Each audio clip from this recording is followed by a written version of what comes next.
Mantan Menko Polhukam Mahfud MD menyoroti suasana sidang pembacaan putusan hukuman Harvey Mois. Pasalnya tersurat hakim tersenyum selesai memberikan vonis ringan kepada suami Sandra Dewi itu.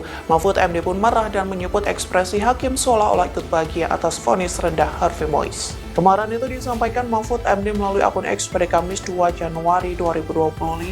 Mahfud MD membeberkan tata tertib dan sikap yang seharusnya dilakukan para hakim saat di pengadilan.